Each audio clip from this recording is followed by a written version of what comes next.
नरोत्तम मिश्रा के ऊपर निशाना साधते हुए दिखाई पड़ते हैं कि जब जब वो दतिया पे विधायक रहे या मंत्री रहे, उसके बाद वो अपनी जो कह सकते हैं कि जो विधानसभा क्षेत्र में जिस तरह की जो है उन्होंने हरकतें की, वो अपने आप में दतिया एसपी हैं, उन्होंने अच्छी भूमिका निभाई, तारीफ करते हुए दिखाई पड़ते हैं। लेकिन यहाँ पर आपको ये भी देखना पड़ेगा कि इन्हीं एसपी दतिया के खिलाफ जो है नरोत्तम मिश्रा ने भरे मंच से कहा था कि एसपी साहब, मैं दोस्ती नहीं भूल। दतिया विधानसभा सीट का उपचुनाव सिर्फ उपचुनाव ही नहीं था, बल्कि परिणाम आने के बाद एक एक करके कई पत्ते खुल रहे हैं। भारतीय जनता पार्टी में मानो नेताओं की आपसी समझदारी नजर ही नहीं आ रही है और खुद मुख्यमंत्री मोहन सिंह यादव का भरे मंच से ये ऐलान कर देना कि दतिया तो कांग्रेस पार्टी की सीट है, इसके बाद से ही बीजेपी में माना जा रहा है कि क्या नरोत्तम मिश्रा को घेरने की एक बड़ी कोशिश की जा रही है। वो नरोत्तम मिश्रा जो चुनाव ना लड़कर भी मुख्य चेहरा दतिया पर रहे, उसी नरोत्तम मिश्रा को हार का कारण बताया जा रहा है। अब एक तरफ कांग्रेस पार्टी में एक बड़ा उत्साह देखा जाता है, एक जीत के बाद जश्न मनाया जाता है, तो दूसरी तरफ बीजेपी पर गंभीर आरोप भी लगाए जाते हैं। एक तरफ टीआई शेर सिंह, पूर्व टीआई शेर सिंह खुलकर सामने आते हैं, कांग्रेस पार्टी में शामिल होते हैं और आरोप भारतीय जनता पार्टी और नरोत्तम मिश्रा पर लगाते हैं। तो वहीं दूसरी तरफ जीते हुए प्रत्याशी घनश्याम सिंह खुलकर कहते हैं कि भारतीय जनता पार्टी ने पूरी कोशिश की दतिया पर उपचुनाव जीतने की, बाहर से पुलिसकर्मी बुलाए गए लेकिन कामयाब नहीं हो पाए। तीसरी तरफ आशुतोष तिवारी जो बीजेपी का प्रत्याशी चेहरा तो रहे, प्रत्याशी तो रहे, लेकिन हारने के बाद अब वो ऐसे कदम उठा रहे हैं कि मानो नरोत्तम मिश्रा को पूरी तरह से साइड करना चाहते हो। तमाम जो पहलू हैं, तमाम जो सवाल हैं, वो दतिया उपचुनाव के परिणाम के बाद खड़े हो जाते हैं और घूम फिर कर नरोत्तम मिश्रा पर ही उंगली उठती है। अब चर्चा करेंगे कि आखिरकार क्या वजह हो सकती है और क्या बीजेपी आगे कदम उठा सकती है। चर्चा करने के लिए वरिष्ठ सहयोगी अमन जी हमारे साथ मौजूद हैं।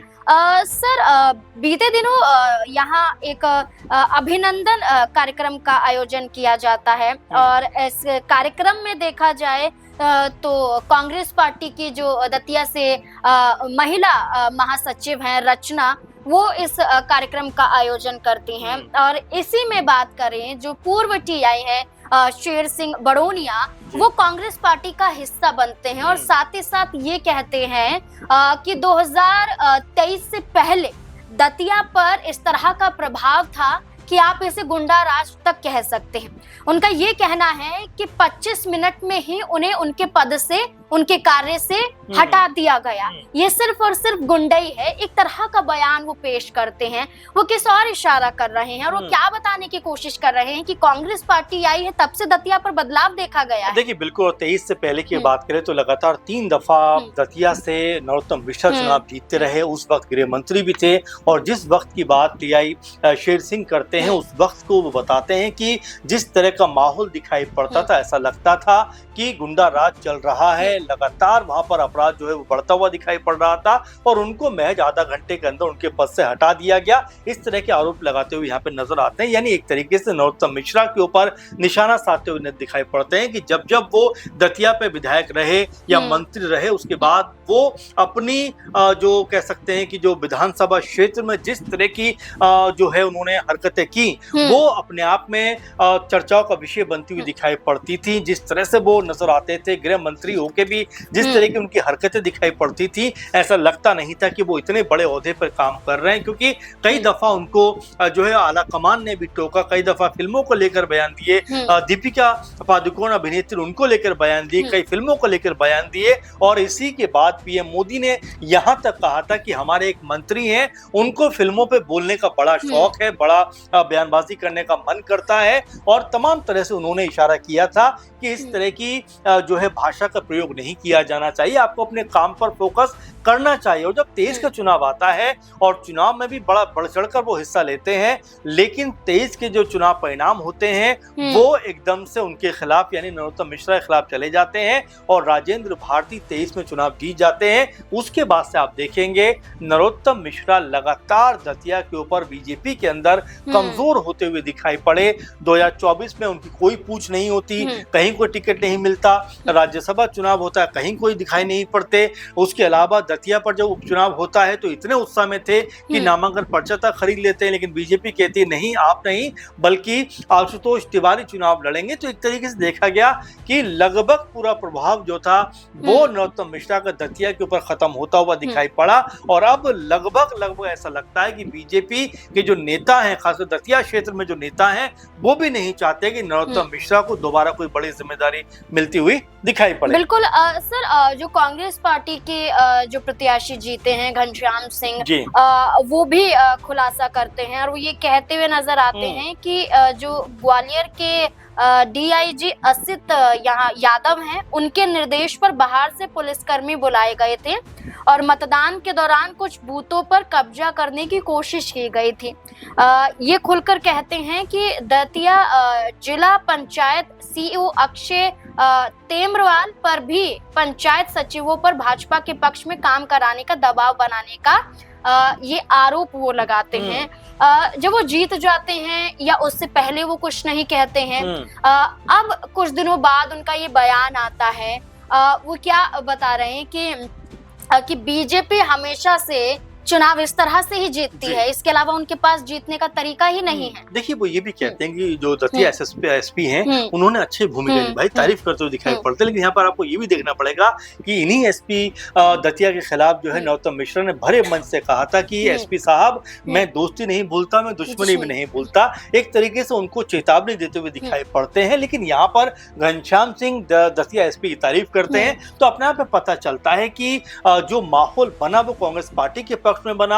और जो बात कही जा रही है कि भाई पुलिस ने अच्छा काम किया, हालांकि बहुत सारे पुलिसकर्मी बाहर से भी लाए गए थे, लेकिन उसके बावजूद यहाँ पर बहुत अच्छे से चुनाव संपन्न कराया गया।